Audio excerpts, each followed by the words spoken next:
مجید سے جو آیت نور شادی کا پروانہ مومن کو ملتا ہے تو کیا یہ لیلۃ القدر کی رات ہے؟ تو آقا کریم نے فرمایا نہیں، جب مزدور اپنی مزدوری مکمل کرتا ہے، جب اس کی دہاڑی پوری ہو جاتی ہے تو پھر اس کو اس کا مالک کچھ دیتا ہے، تو یہ جو اس کو بخشش اور مغفرت کا مجدہ جاں فضا دیا جاتا ہے یہ اس کی مزدوری ہے، اور فرمایا کہ جو لیلۃ القدر کی برکتیں اس کو حاصل ہوتی ہیں یہ اس کے علاوہ ہیں۔ اور یہ اللہ تعالیٰ جل شانہ نے خاص کرم نوازی فرمائی بندہ مومن پر کہ اس کو یہ بابرکت رات عطا فرمائی۔ اور پانچویں فضیلت جو اس کو دی گئی روزہ دار کو، اور حضور سے قبل جو امتوں میں لوگ روزے رکھتے تھے یہ فضیلتیں ان کو نہیں عطا کی گئی۔ جنت کو پورا مومن کے لیے آراستہ و پیراستہ کیا جاتا ہے۔ حضرت ابو ہریرہ رضی اللہ تعالی عنہ سے ایک روایت مروی ہے جس کو امام بخاری اور امام مسلم نے روایت کیا کہ آقا کریم علیہ السلام نے ارشاد فرمایا، قال اللہ عز وجل، اللہ جل شانہ ارشاد فرماتا ہے، کل عمل ابن آدم لہو، ابن آدم کا ہر عمل اسی کے لیے ہے، الا الصوم فإنہ لی، ہاں مگر روزہ ہے جو وہ میرے لیے رکھتا ہے، وأنا أجزی بہ، اور اس کی جزا میں اسے دوں گا، والصیام جنۃ، اور سیام روزہ ڈھال ہے، فإذا کان یوم صوم احدکم فلا یرفث ولا یصخب، فإن صابہ احد او قاتلہ فلیقل انی صائم انی صائم، والذی نفس محمد بیدہ لخلوف فم الصائم اطیب عند اللہ من ریح المسک، للصائم فرحتان یفرحہما اذا افطر فرح بفطرہ واذا لقی ربہ فرح بصومہ۔ تو فرمایا کہ جب کوئی شخص روزہ رکھتا ہے تو اس کا یہ عمل اللہ کے لیے ہے اور اللہ تعالیٰ اس کی جزا دے گا۔ روزہ ڈھال ہے، جب کوئی شخص روزہ رکھے تو وہ اس کے اندر کوئی اللہ کی نافرمانی نہ کرے، یہاں تک کہ اگر اس کو کوئی شخص گالی بھی دے تو وہ یہ کہے کہ میرا روزہ ہے، میں صائم ہوں، میں نے روزہ رکھا ہوا ہے، یہ کہہ کے لڑنے والے کو، الجھنے والے کو ٹال دے۔ حضور نے ارشاد فرمایا، مجھے قسم ہے اس رب کی جس کے قبضے میں محمد کی جان ہے، کہ روزہ دار کے معدے سے جو بو نکلتی ہے اللہ کو وہ مسک یعنی کستوری کی خوشبو سے زیادہ محبوب ہے۔ اور روزہ دار کے لیے دو خوشیاں ہیں، ایک خوشی اس کو اس وقت ملتی ہے جب وہ روزہ افطار کرتا ہے، اور دوسری خوشی اس کو اس وقت ملتی ہے جب اس روزے کے صلے میں اسے اپنے رب کا دیدار نصیب ہوگا۔ یہ بات ذہن میں رکھیں کہ اس دنیا پر سب سے بڑی دولت جو حضرت انسان کو دی گئی ہے وہ دولت ایمان ہے، اور قیامت کے دن سب سے بڑی دولت جو اہل ایمان کو دی جائے گی وہ اللہ تعالیٰ کا دیدار ہوگا۔ جنت کے حور و قصور، جنت کے محلات، جنت کی اعلی نصب نعمتیں، دنیا کی کوئی دولت اور دنیا کی کوئی نعمت جنت کی کسی نعمت کا مقابلہ نہیں کر سکتی، لیکن جنت والے جنت میں جا کر جس نعمت کو سب سے بڑا سمجھیں گے، اور وہ ہوگی بھی حقیقت میں سب سے بڑی نعمت، ایسی نعمت کہ اس نعمت کے ملنے پہ باقی ساری نعمتوں کو بھول جائیں گے، وہ یہ ہے کہ رب اپنے رخ کرم سے اپنے وجود کی تر و تازگی کی وجہ سے وہ مسافر بھی دکھائی نہیں دیتا تھا، کیونکہ مسافر ہوتا تو آثار سفر اس کے بدن سے ظاہر ہوتے، لگتا تھا جس طرح یہی کسی گلی سے نکل کے آیا ہے، لیکن چونکہ وہ وہاں کا رہنے والا نہیں تھا، ہم میں سے اسے کوئی پہچانتا بھی نہیں تھا۔ اب وہ حضور کی خدمت میں آیا، فَأَسْنَدَ رُكْبَتَيْهِ إِلَىٰ رُكْبَتَيْهِ، اور اپنے گھٹنوں کو جوڑ کر حضور کے گھٹنوں کے ساتھ ملا کر بیٹھ گیا، اور حضور علیہ السلام سے عرض کرتا ہے کہ حضور مجھے خبر دیجئے کہ ایمان کیا ہے۔ حضور نے ارشاد فرمایا، ایمان یہ ہے کہ تو اللہ پر ایمان لائے، اس کے رسول پر ایمان لائے، پچھلی کتابوں پہ ایمان لائے، اچھی بری تقدیر پہ ایمان لائے، فرشتوں پہ ایمان لائے۔ بتایا حضور نے تو اس نے کہا صدقتا، آپ نے سچ کہا۔ کہتے ہیں ہمیں بڑا تعجب ہوا کہ خود ہی سوال کرتا ہے اور خود ہی تائید کر دیتا ہے۔ پھر کہنے لگا اسلام کیا ہے؟ تو حضور علیہ السلام نے فرمایا اسلام یہ ہے کہ تو نماز پڑھے، روزہ رکھے، حج کرے، زکوٰۃ ادا کرے۔ اراکین اسلام اس کو بیان کیے۔ کہنے لگا آپ نے سچ کہا۔ کہتے ہیں ہمیں پھر تعجب ہوا کہ خود ہی ایک بات کہہ رہا ہے اور خود ہی پھر اس کی تصدیق کر رہا ہے۔ کہتے ہیں پھر وہ پوچھتا ہے مل احسان، حضور احسان کیا ہے؟ تو حضور علیہ السلام نے جواباً فرمایا ان تعبد ربک کأنک تراہ، احسان یہ ہے کہ تو اللہ کی عبادت اس طرح کرے کہ گویا تو اسے دیکھ رہا ہے، اور اگر یہ کیفیت تجھے نصیب نہیں ہوتی تو کم از کم یہ کیفیت نصیب ہو جائے کہ وہ تجھے دیکھ رہا ہے۔ تو وہ کہنے لگا ہاں آپ نے سچ کہا۔ پھر اس کے بعد اس نے قیامت کی کچھ نشانیوں کے بارے میں سوال کیا، تو حضور علیہ السلام نے جواب مرحمت فرمائے۔ جب وہ شخص اٹھ کے چلا گیا تو حضور نے فرمایا عمر جانتے تھے یہ شخص کون ہے؟ کہا اللہ و رسولہ عالم، اللہ اس کا رسول خوب جانتا ہے۔ فرمایا ھذا جبریل، یہ جبریل امین تھا اور تمہیں تمہارا سکھانے کے لیے آیا تھا۔ جبریل نے جب امت کو دین سکھایا تو سب سے پہلے یہ بات سکھائی کہ حضور کی چوکھٹ میں بیٹھنے کا ادب کیا ہے۔ دونوں گھٹنے بچھا کر وہ اس طرح حضور کی چوکھٹ میں ادب کے ساتھ بیٹھا، اور اس کے بعد حضور سے اس نے سوالات کیے۔ تو فرمایا یہ جبریل امین تھے جو تمہیں تمہارا دین سکھانے کے لیے آئے تھے۔ تو جبریل امین نے جو دین سکھایا، جو چیزیں پوچھی وہ 3 چیزیں تھیں، ایمان کیا ہے، اسلام کیا ہے اور احسان کیا ہے۔ تو احسان تیسری چیز ہے جس کو ہم اپنی زبان کے اندر تصوف کہتے ہیں، جس کو ہم طریقت کا نام دیتے ہیں۔ تو اس کو درجہ احسان یا مرتبہ احسان کہا جاتا ہے، اور یہ دین کی روح ہے۔ جو لوگ طریقت کا انکار کرتے ہیں وہ دین کی روح کا انکار کرتے ہیں۔ تو حضور علیہ السلام نے جو طریقت بیان فرمائی وہ یہ تھی کہ اللہ کی عبادت تو اس طرح کرے کہ جس طرح تو اسے دیکھتا ہے۔ اگر یہ کیفیت مل جائے تو سبحان اللہ، لیکن اگر یہ کیفیت نہیں ملی تو کم از کم یہ کیفیت تو ملے کہ وہ مجھے دیکھ رہا ہے، اور اگر یہ کیفیت بھی مل جائے کہ وہ مجھے دیکھ رہا ہے تو بتائیے کہ پھر انسان کی زندگی میں کتنا سرور آ جائے گا کہ جب وہ نماز کے لیے کھڑا ہو تو اس تصور میں ڈوب جائے کہ میرا مالک تو مجھے دیکھ رہا ہے، تو پھر نماز کا کتنا سرور آ جائے گا اس کو۔ اور جب وہ کوئی اور نیک عمل کر رہا ہو تو اس تصور میں ڈوب جائے کہ میرا مالک میرے اوپر نگاہ لطف فرما رہا ہے، تو پھر اس کی کیفیت کا عالم کیا ہوگا۔ تو پہلی کیفیت کہ تو اسے دیکھ رہا ہے۔ حضرت علی المرتضیٰ رضی اللہ تعالی عنہ سے کسی نے پوچھا جس رب کی عبادت کرتے ہو کیا اس کو کبھی دیکھا بھی ہے؟ تو حضرت علی المرتضیٰ نے جواباً کہا لم اعبد ربا لم اراہ، اے صاحب کبھی کبھی کی بات کیا کرتا ہے، علی تو اتنی دیر تک سجدے سے سر ہی نہیں اٹھاتا جب تک اس کے جمال جہاں آرا سے فیض یاب نہیں ہو جاتا۔ حضرت داتا گنج بخش علی حجویری علیہ رحمہ کشف المعجوب کے اندر ایک حدیث نقل کرتے ہیں کہ حضور علیہ السلام نے ارشاد فرمایا کہ فاقہ کشی اختیار کرو اور بھوک اور پیاس برداشت کرو، ممکن ہے کہ اس دنیا کے اندر تم اپنے دل کی آنکھوں سے اپنے رب کا مشاہدہ کرو۔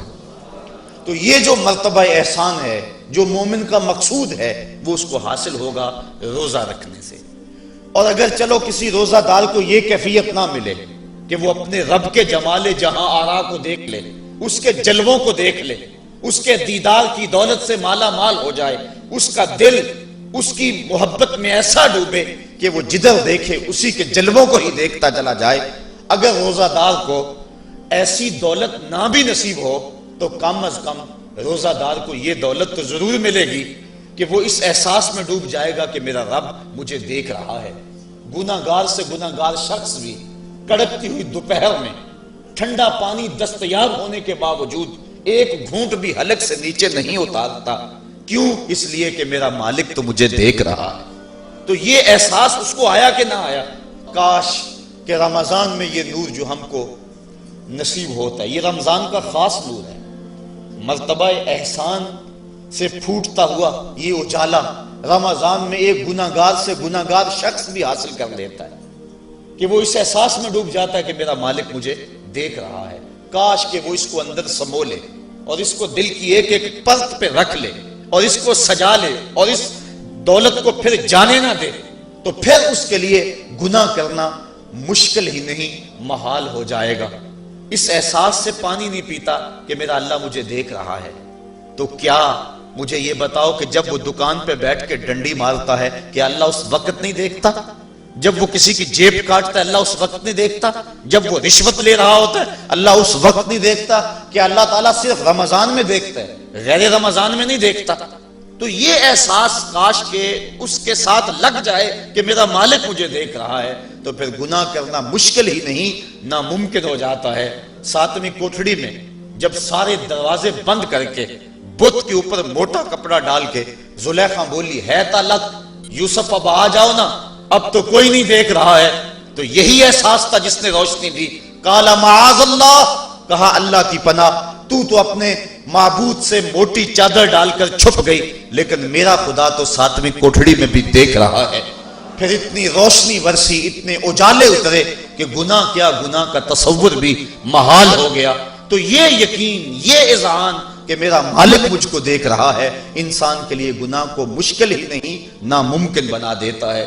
اور میرے اور آپ کے آقا و مولا نے فرمایا سبعۃ یظلھم اللہ تعالی فی ظلہ یوم لا ظل الا ظلہ، امام عادل وشاب نشا فی عبادت اللہ ورجل قلبہ معلق بالمساجد ورجل دعته امرأة ذات منصب وجمال فقال انی اخاف اللہ ورجلان تحابا فی اللہ اجتمع علیہ وتفرقا الیہ ورجل تصدق بصدقة فأخفاها حتى لا تعلم شماله ما تنفق يمينه ورجل ذكر الله خاليا ففاضت عیناہ او کما قال۔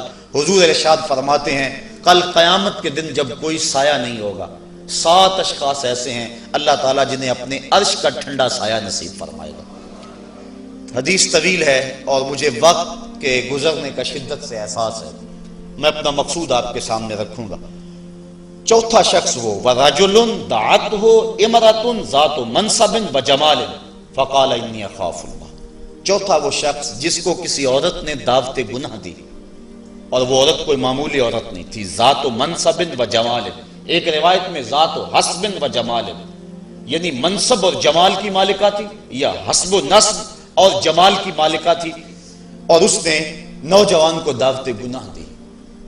اب قدموں میں حسن خود بخود بچھنے کے لیے بےتاب ہے، تو جب جذبات انگڑائیاں لے رہے ہوں، جوانی جوبن پہ ہو اور آرزویں مچل رہی ہوں اور حسن خود قدموں میں بچھنے کے لیے بےتاب ہو، تو پھر اپنی خواہشات کو لگام کون دے گا؟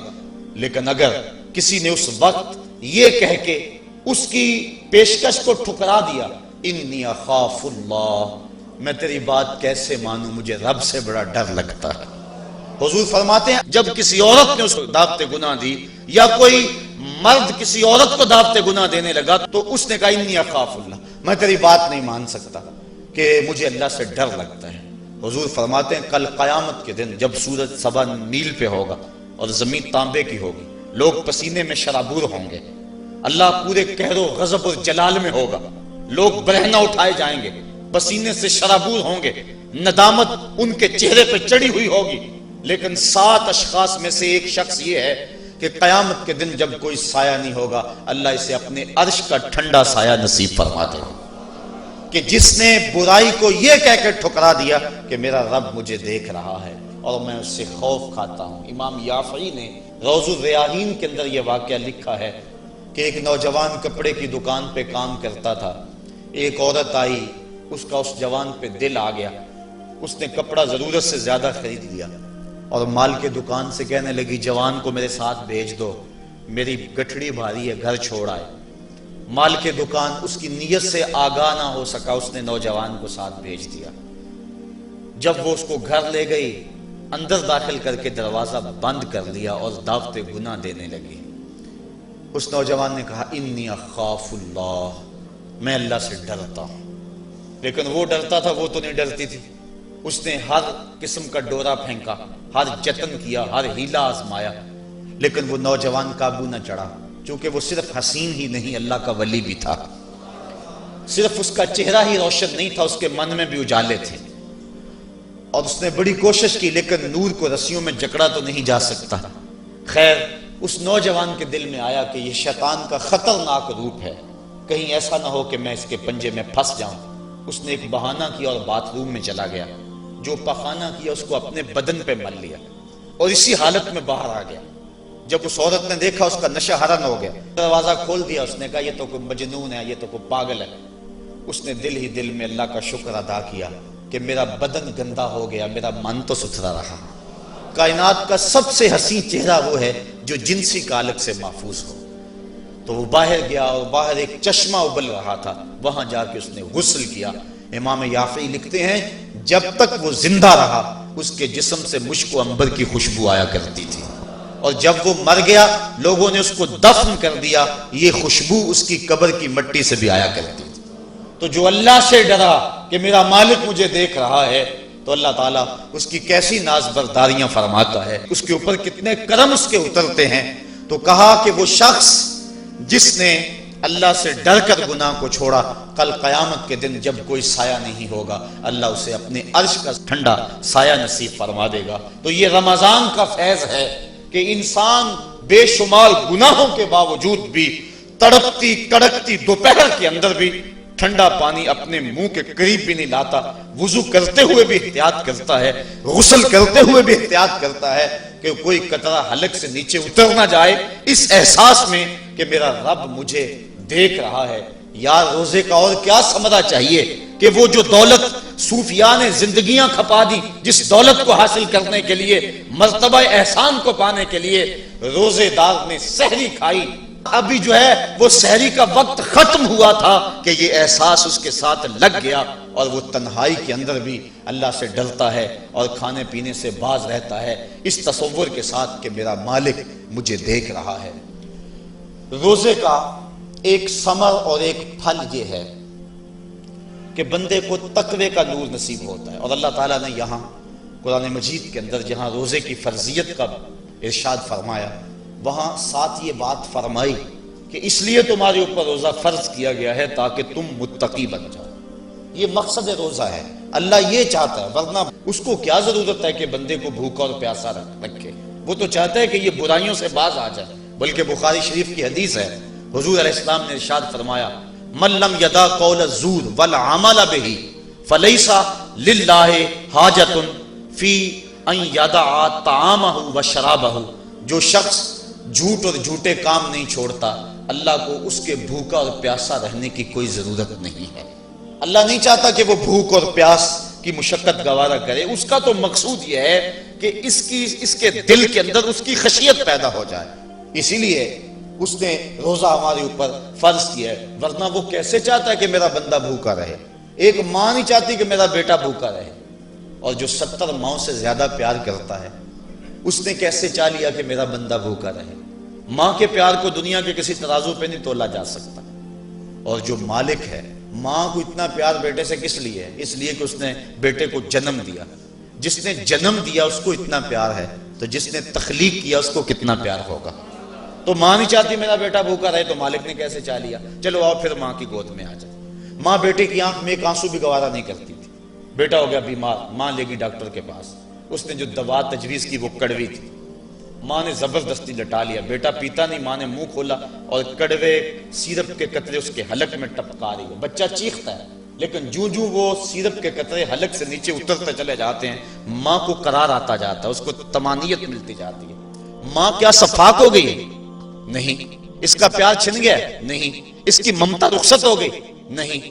وہ تو بیٹے کی آنکھ میں ایک آنسو بھی گوارا نہیں کرتی تھی، اور اب تڑپتا ہوا بیٹا، لیکن ماں کے چہرے پہ طمانینت کا نور ہے۔ اصل بات یہ ہے کہ ماں جانتی ہے، بیٹا نہیں جانتا۔ ماں جانتی ہے چند لمحوں کی تکلیف ہے، نتیجہ شفا کی صورت میں برآمد ہوگا، اس لیے ماں کی نظر اس تڑپنے پہ نہیں ہے جس کو اپنا امام مانتا ہے۔ اب اس رومی کی سنیے، وہ کہتے ہیں ہفت شہر عشق را اتار گشت ما ہنوز اندر خمیں یکو چام، عشق کے 7 شہر حضرت شیخ فرید الدین اتار گھوم چکے ہیں، ہم پہلے شہر کی پہلی گلی کے کونے پہ کھڑے ہیں۔ یہ رومی کہہ رہے ہیں جس کو اقبال نے بڑی چھان پھٹک کے بعد اپنا پیر مانا ہے، وہ فرید الدین اتار جو معرفت کا امام ہے اور اللہ کے رازوں کا امین ہے۔ حضرت شیخ فرید الدین اتار فرماتے ہیں نفس نتواں کشت اللہ باسے چیز بات گوئم یادگیرش اے عزیز، کہا نفس نہیں مرتا، لیکن 3 اسلحے ہیں اگر تیرے پاس ہوں تو تو نفس پر قابو پا لے گا۔ وہ 3 اسلحے کون سے ہیں؟ کہا خنجر خاموشیو، شمشیر جو، نیزہ تنہائیو، ترک ہجو۔ ایک خاموشی کا خنجر، ایک بھوک کی تلوار، اور ایک تنہائی کا نیزہ۔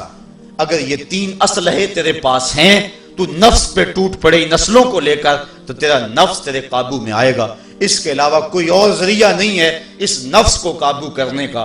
حضرت باہو جیسے بھی بول پڑے، باج فقیراں کسے نہیں ماریا، باہو ظالم چور اندر داہو۔ یہ جو اندر کا چور ہے، اس کو پکڑ لینا اور اس کو قابو میں کر لینا اور اپنے دل کی حفاظت کر لینا، یہی بڑی دولت ہے۔ فرماتے ہیں کہ 3 اسلحے ہیں، ایک خاموشی کا خنجر اور ایک بھوک کی تلوار اور تیسرا تنہائی کا نیزہ۔ کہ ان 3 اسلحوں سے اگر تم قابو پانا چاہو تو پا سکتے ہو، اس کے علاوہ کوئی اور اسلحہ نہیں ہے جو تمہارے نفس کو تمہارے قابو میں لے آئے۔ تو پھر بھوک کی تلوار ایسا اسلحہ ہے جو نفس کا سر کاٹ دیتی ہے۔ اور میرے اور آپ کے آقا و مولا، قلب و دل و نگاہ کے مرشد اولین حضور نبی رحمت صلی اللہ علیہ وسلم نے فرمایا، یا معاشر الشباب من یستطع منکم الباء فلیتزوج فإنہ اغض للبصر واحسن للفرج فمن لم یستطع فعلیہ بالصوم فإنہ لہ وجاء۔ اے جوانوں کے گروہ، تم میں سے اگر کوئی شخص نکاح کی طاقت رکھتا ہے تو وہ نکاح کر لے، یہ نظر اور شرمگاہ کا محافظ ہے۔ اور اگر تم میں سے کوئی نکاح کرنے کی فی الحال طاقت نہیں رکھتا تو وہ روزے رکھے، روزے شہوات کو توڑتے ہیں۔ تو نفس کی تہذیب بھوک سے ہوتی ہے، اور بھوک ایک ایسا اسلحہ ہے کہ جس سے ہم اپنے نفس کو قابو میں لا سکتے ہیں۔ حضرت نظام الدین اولیاء علیہ رحمہ جو تصوف کے سرخیل اور امام ہیں، آپ فرماتے ہیں کہ آدھی فقیری روزہ ہے اور آدھی فقیری باقی سب کچھ ہے۔ تو روزہ اگر نصیب ہو گیا تو پھر مالک کا قرب مل گیا، اور یہ تقوی کا نور ہمیں روزے سے حاصل ہوگا۔